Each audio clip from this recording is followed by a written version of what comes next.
Welcome to another episode of Ozfish. Dave here. Welcome aboard the Quintrex 420 Dory. Let's get some. Today I thought I'd come out and do something completely different. So if you watch my channel over the last couple of years, I've really gone back to with my fishing where it actually started. So I've actually been doing lots and lots of bait fishing. Going back to learning how to catch beach worms, how to catch the Lego squid, out in Lake Macquarie, doing lots and lots of beach fishing, using bait, and doing lots and lots of live baiting in the river, chasing jewfish, and it's been fantastic fun. But before I got right back into my bait fishing, for about 20 years there, I was absolutely obsessed with lure fishing. Chased all different sorts of fish on lures, from jewfish to flathead to bream, to whiting, to bass, but just purely with lures. And for a while there, before I went out snapper fishing about 5 or 6 years ago, I was absolutely obsessed with bream fishing. So what this episode today is all about is chasing the mighty bream in the Hunter River on just using hard body lures. It's a very effective technique, and I've caught thousands of bream just using hard bodies chasing bream in the river. Today I'm going to fish in a pretty challenging environment. So I'm going to be fishing where there's a lot of mangroves and lots of oysters. So yeah, it's an environment that the bream love. So when I'm bream fishing in the river with hard body lures, I just like to keep it as simple as I can. I'm just carrying 3 rods today, and I have a little tiny box of hard body lures. And initially when I start, I'll just be starting with 3 core colours. I like to start with some dark coloured lures, blacks and reds and blacks. This one is, I think it's a Saku lure, but I've actually sanded it back and just used some permanent marker and turned it sort of like black and red. But I think the bream it imitates a crab or something like that, but they really seem to love the dark colours in the Hunter River, and the water's quite often dirty in the river. That's quite discoloured. It's discoloured today. It's a run out tide. I think it stands out really well to the fish.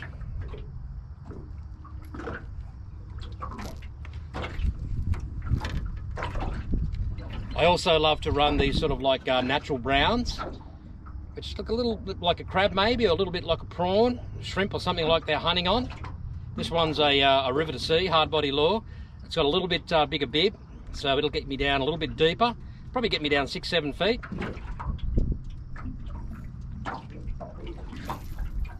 And my third lure will be a little bit outside the box. So this is actually a custom colour. A guy I used to know, Brett, he used to do lures called bash lures, and he made me up some lures. And this is a colour that I used to sand back my lures and just do myself. And yeah, it's pink with black stripes and dots. And I've caught a lot of bream on this particular colour as well. So that's my lure that's a little bit outside the natural colours that I'm throwing. And all the 3 lures I'll get slightly to a different depth. This one will get down about 4 to 5 feet. I've got a river to sea, it'll get me down about 6 to 7 feet. And the other lure that I'm using, the Saku, will get me down about 5 to 6 feet. Hopefully today I'll be able to smash a couple of big dogs and show you what's possible. On really light tackle, G-Limus rod, 4 to 8 pound rod, probably 8 pound braid. Okay, there's the first bream for the session. Put in about 10 casts and scored a bream. I'm fishing in extremely shallow water.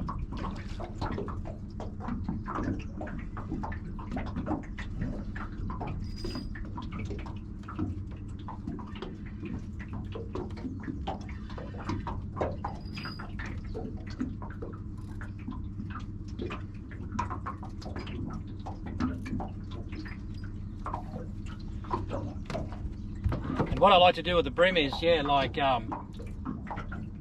got very small hooks on your hard body lures.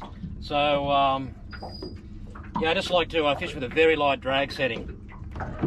If you have too heavier, what I found with the bream is, if you have too heavier drag setting when you're fishing with bream over the top of oysters in very shallow water, they just fight. They hit you and they slam you into the oysters fighting for their life. But if you have a super light drag setting, they tend to swim on top of the oysters, and I tend to just lasso them around the boat. But yeah, I haven't been bream fishing like this in a long time.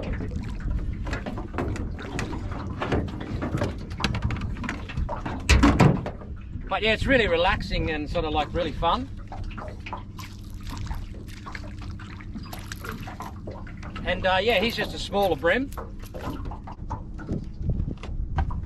And just pinned him right on the lip on that hard body lure, just one hook in.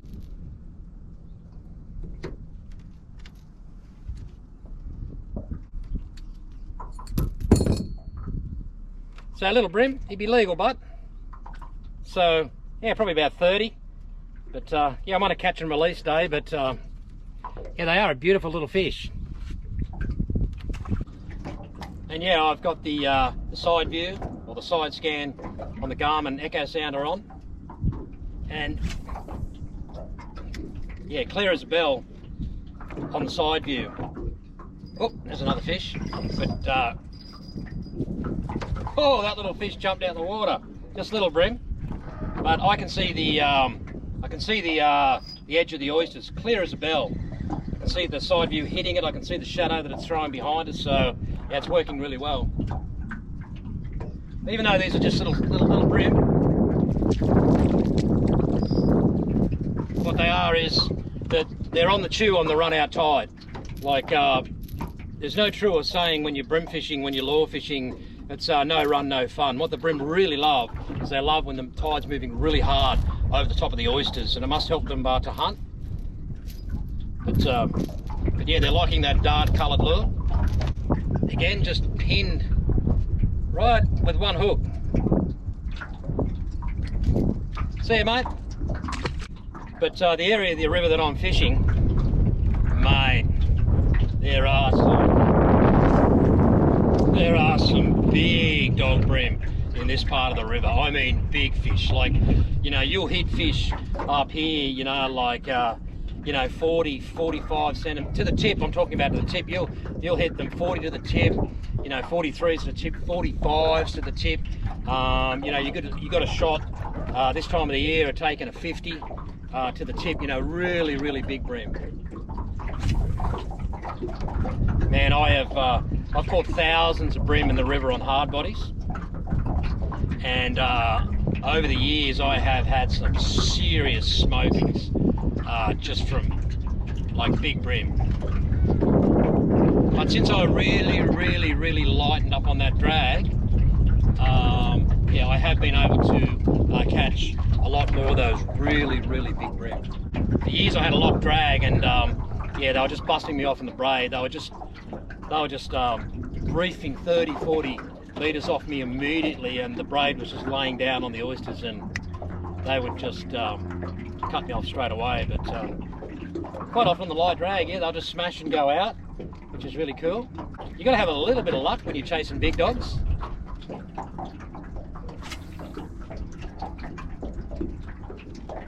Like the mangroves are just inside me 30 feet, and yeah, big oyster ledge just inside me, you know, like 15, 20 feet, and yeah, if there's another fish. You get a lot of little flathead, you get some really big flathead along here, but yeah, if a big dog decides to hit you and go that way, they'll smoke you. But there's plenty of life along here.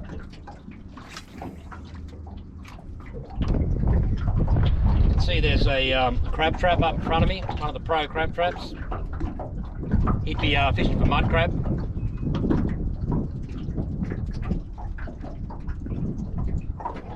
But yeah, my lure is immediately making contact with the oysters, and yeah,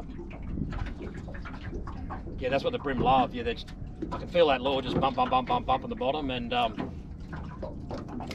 there's a there's a little rattle in this lure. So with a combination of the rattle of the lure and making contact with the bottom and all that additional bumping and vibration, it doesn't take very long for the bream to find you. And you'll catch them in the middle of the day like this. Like I'm early afternoon, and change of light, you get the bite. So if there are bream up here on the day you're fishing, and there's a few fish around today, as we get an hour towards dark, yeah, what will happen is that yeah, the fish will begin to accelerate. The bite will increase, and you can get some insane bream fishing just an hour before dark. Oh, there's a better fish. Oh, dropped him. Yeah, that was a better bream, and oh, there's another bream.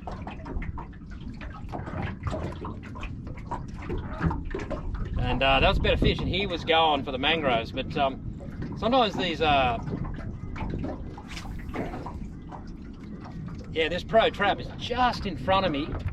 You load it up with mullet or something like that, and I think that sometimes will, the bream will come in around the trap, attracted by the bait that the pro's got in his trap. So there's actually two traps up in front of me, so I'll see if I've just got enough room to duck inside him. It's really shallowed up here, so what I'm going to have to do is really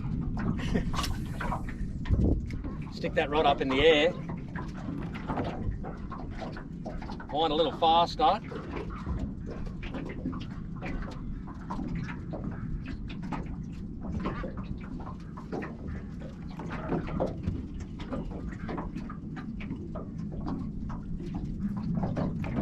It's a really, really, really old Luvius.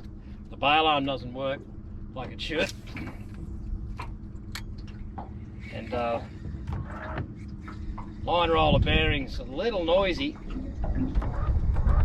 but drag's still pretty good.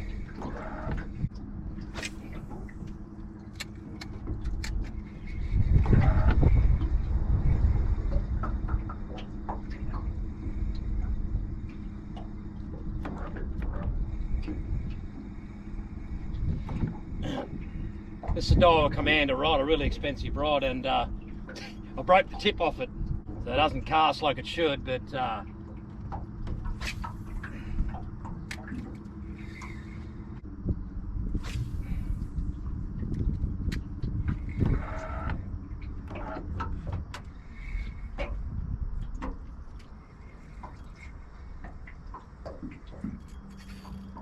oh, there's a fish.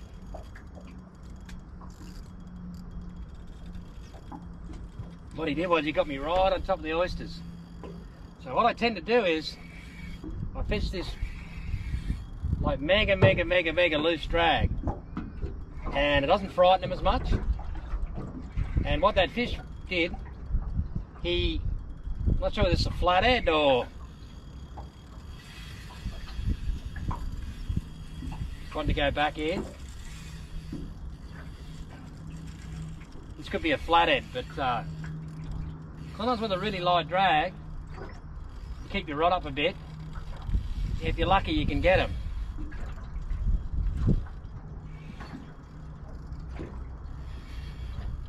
Kind of just allows them to kind of swim around a bit, you know, kind of going, what's going on? What's going on?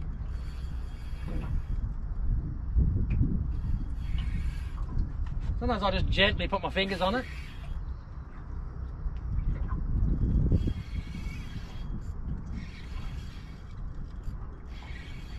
I'll just make the slightest adjustments.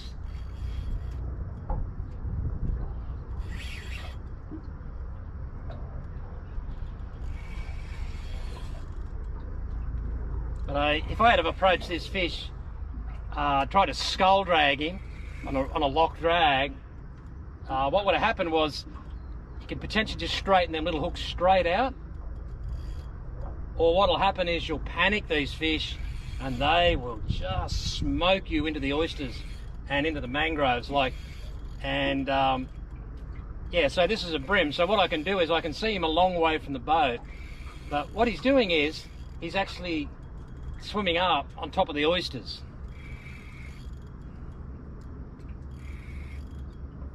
So with patience and that, yeah, and a light drag, and just really light hands when you're fighting them, you can actually just kind of like lasso them around the boat.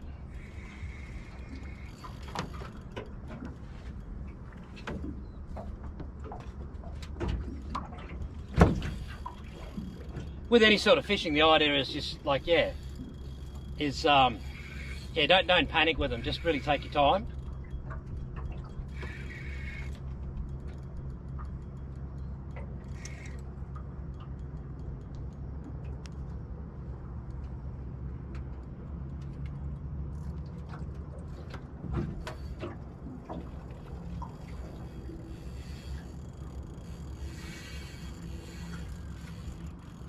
And because he's closer now, I'm going to give him just a little bit.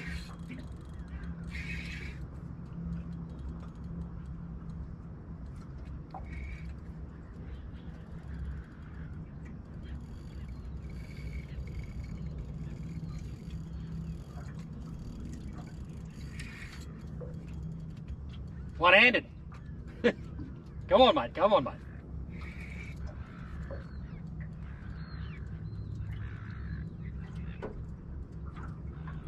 Yeah, so this is like a really, really nice bream. Just going to let him play himself out.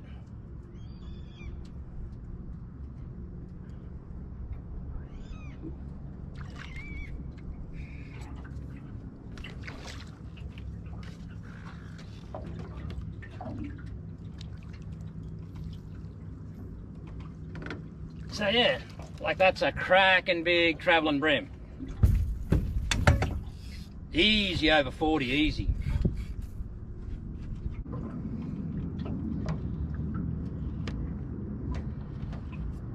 So yeah, that's like a really nice fish, like really solid, healthy fish, really tall fish, really thick through the shoulders, probably about 41 centimetres to the tip, I'd say. But yeah, I'm just going to give him a bit of a swim in the net to give him a drink, get a measurement on him, and yeah, going to get him back.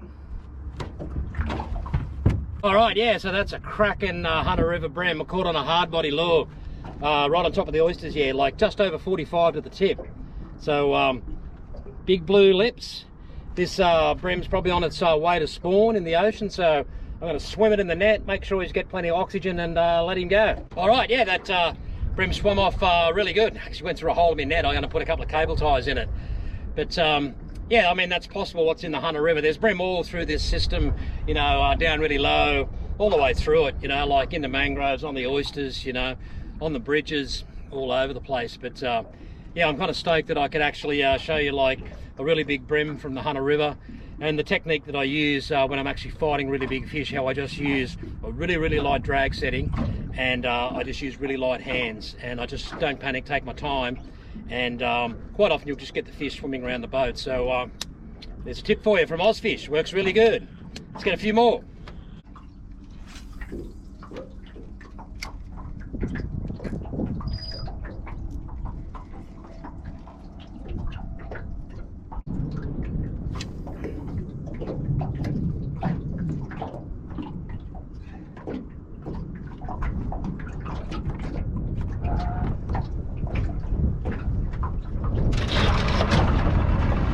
Let's not get caught on the rock bar.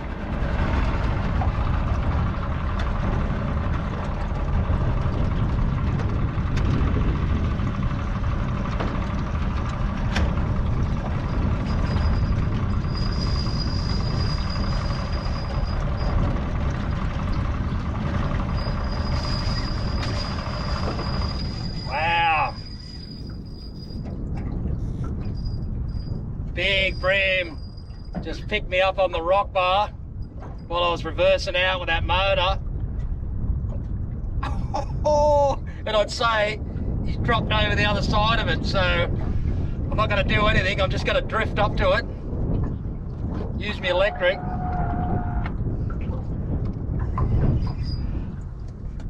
Back up a bit, see if I can get up and over it.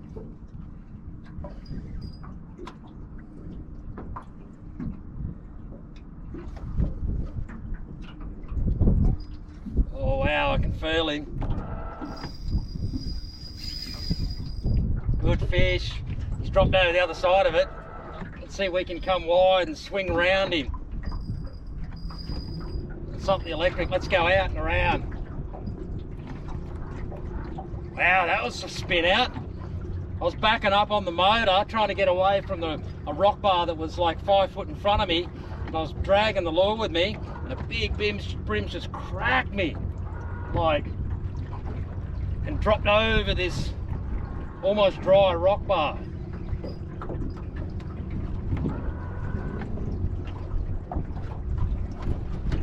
See if I'm going to come out in the electric and see if he'll swim out with me on a real light drag.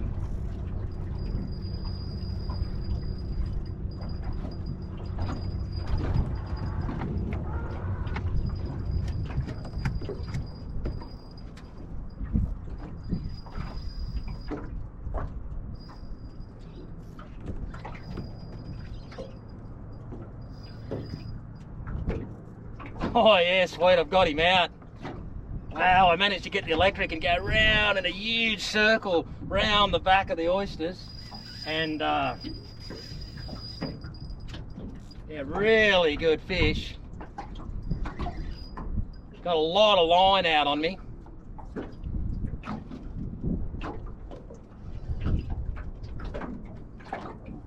I'll just come round on the electric and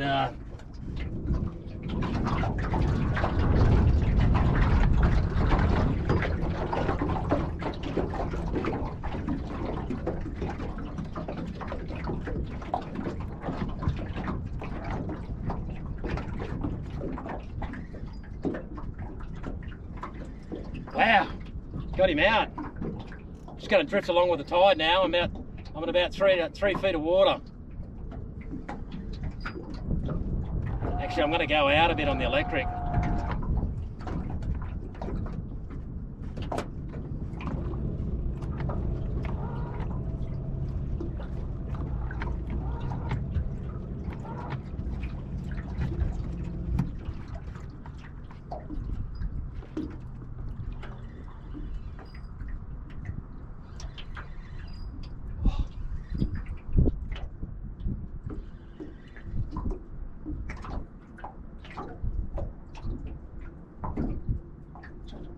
Oh, what it is, it's a flathead that's actually picked me up.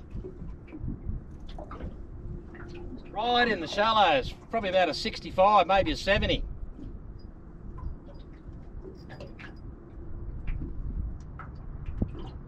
Yeah, you'll get some good flathead on them tiny little brim lures.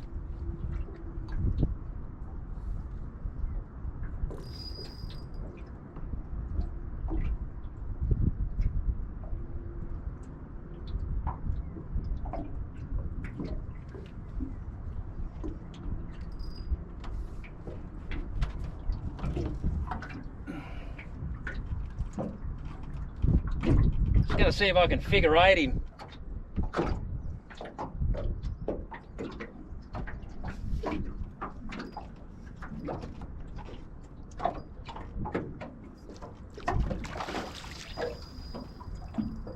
Come back, come back.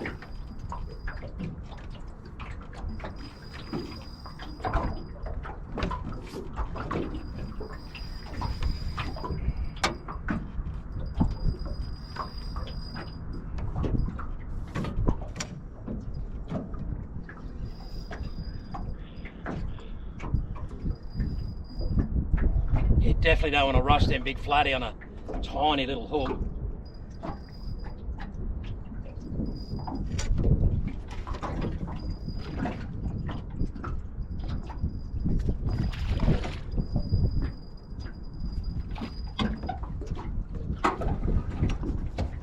Yeah, he's not that big a flathead, he's just on like really light tackle in really shallow water. Yeah, just a 65 centimetre flathead, but yeah, what made that fish so cool was that he actually hit me in about a foot of water, like right on top of the oysters. The flathead will get in there, you'll get some really big flathead in there. While I was reversing the boat out, and I actually thought at first he was a big brim, but anyway, nice solid little flatty at 65. I'm on a catch and release day, so yeah, I'm not killing any fish, I'm not carrying any ice or anything like that, so yeah. Oh, there's a fish.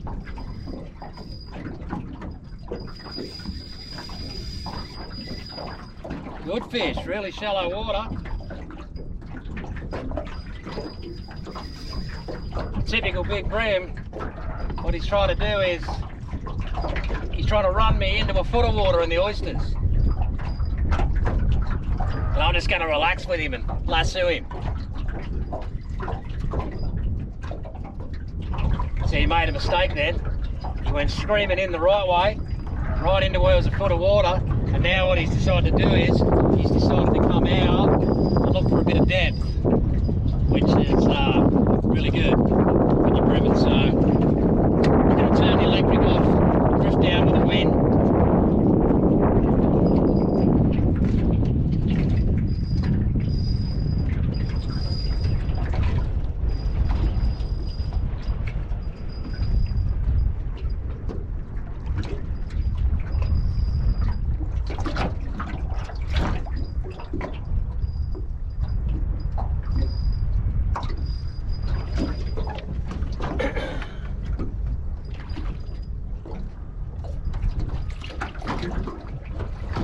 Yeah, like feisty little bream.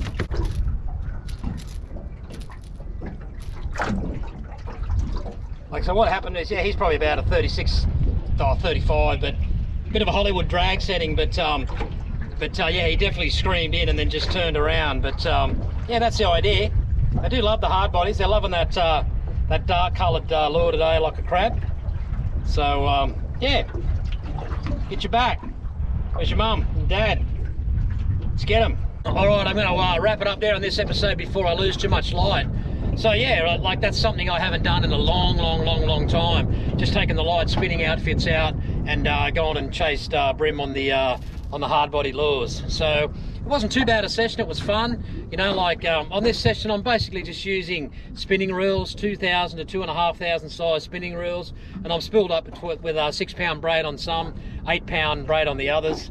And yeah, what I'm doing is I'm actually using 14 pound leader, and that sounds a little bit heavy, but in the Hunter River, up in these areas here, yeah, you need every bit of 14 pound leader to have a chance of getting your lures back and yeah, like you know, catching fish in just really hectic areas full of like rocks and rock walls and oysters and all that kind of thing like that. And I was really happy. I was using an improved Albright knot to actually connect the braid to the fluorocarbon, and it worked like really well. So yeah, breaming on hard body lures in the Hunter River. You can catch some really big bream. The highlight of the trip today was a 45 centimetre bream on a hard body lure in really shallow water in the oysters. And when you're a brimmer, you know, like you do, puts lots of casts in, but if you can sting a fish 45 to the tip, you know, that is a really good fish. So got that fish there, maybe half a dozen other smaller bream. But yeah, anyway, I had fun. Until next time, this is Dave from Ozfish signing off. Always remember, let's get some.